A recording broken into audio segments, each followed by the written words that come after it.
welcome once again to Straight Bat, my weekly blog where, as the title suggests, I comment with a straight bat. Today we are going to move away from politics and talk about another passion. Talk about sport, because this week one of the greatest sports persons of the last century, Diego Armando Maradona, the Argentinian footballing great, passed away, leaving behind a rich legacy and abiding memories of one of the geniuses of the modern sport. Now let's be honest, football is the ultimate mass sport. And in that sense, if we are to regard Maradona as the greatest footballer of our times, then he is probably the greatest sports person that we've seen. However, that will be disputable, because for years and decades, one question has dominated many football conversations. Who is the greatest footballer? Is it Maradona, or is it the Brazilian Pele? Or could it be the Argentinian Messi, or indeed Cristiano Ronaldo? It's a tough question to answer, particularly Maradona versus Pele. If you look at their achievements, Pele won 3 World Cups with the great Brazilian team. Maradona won 1. You could argue that Pele had the benefit of, in a team sport, having a great team around him, the likes of Garrincha, Vava, Didi, Rivaldo, Carlos Alberto, Zagallo. The names just roll on. Garrincha. So Pele had that advantage of being a member of a great constellation of players.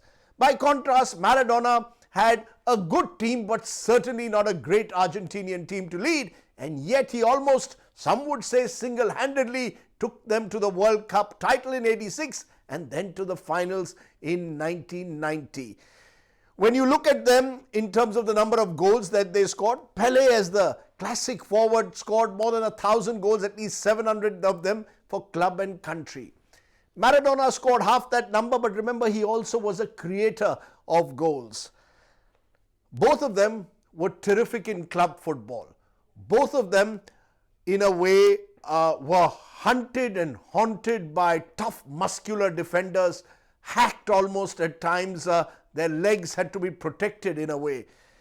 Both of them, in terms of individual titles, have more or less the same record. In fact, in a few years ago, when FIFA had to choose the greatest player of the 20th century, they chose both of them, Pele and Maradona, perhaps because they didn't want a Brazil versus Argentina war.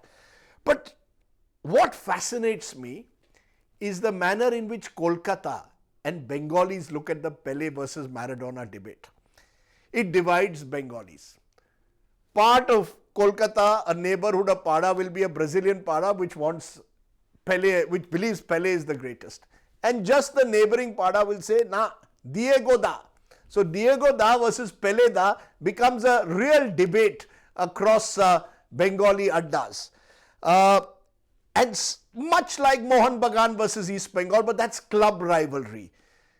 I think in a way, by almost living the dreams of Pele and Maradona, the Bengali is able to transcend all parochial boundaries when it comes to football. This is true internationalism. Much like the left of Bengal at one time thought of Marx and Engels and Lenin, today's Bengali looks at Maradona or a Messi or a Pele and a Ronaldo and identifies with global icons. Which is why, if you look at the front pages of Bengali newspapers this week, they've been full of stories about Maradona. I think football, in an essential way, taps into a sense of Bengali pride, but a pride that transcends, as I said, national boundaries. And that's what really makes football so special. And you could even argue that the Pele versus Maradona or Brazil versus Argentina battles in Bengal are far more fractious than who will win the elections in Bengal next year, Mamta Di or the BJP. Football and the Bengali identity has its roots in a way in Bengali subnationalism in the 19th century, the British bringing the sport to Bengal, and for the Bengali who was seen by the colonial powers as almost effeminate at times, Football was an opportunity, the football field a chance to show their sense of spirit, which is why clubs like Mohun Bagan and then that great victory in an IFA Cup in 1911 over a British team gave the Bengalis a sense of pride, a sense of nationalistic pride. So football has always been integral to the Bengali sense of nationalism, but the love for a Maradona and a love for Pele transcends all boundaries. Let's also be clear, when we talk of football and divided loyalties, there is one part of the world where the debate between Pele and Maradona can be settled very easily. It's not in Brazil, where it's Pele all the way.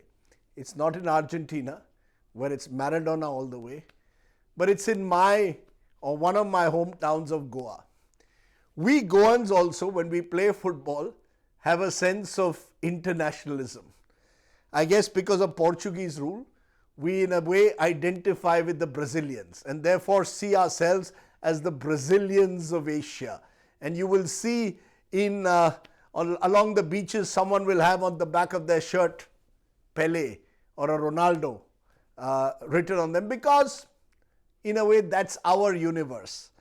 So if you come to Goa, it'll be Pele over Maradona. If you come to Bengal, it'll be almost an even split. Maybe Maradona might have the slight edge. And I'll tell you why in conclusion. Because I think that Pele was in a way a star of the pre-color television era in this country. So we didn't really see Pele play live matches for Brazil, that generation which grew up in the 60s and 70s. By contrast, the 1986 World Cup, in a sense, went into every drawing room in the country. And that one match against England, the hand of God, followed a couple of minutes later by the goal of the century, to my mind, transformed football in this country.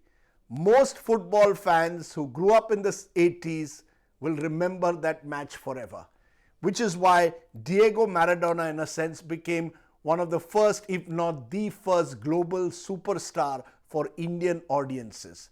And which is why today there's been such an outpouring of grief in this country and across the world at the passing away of a legend called Diego Maradona. And as they say in Bengal, Diego Da.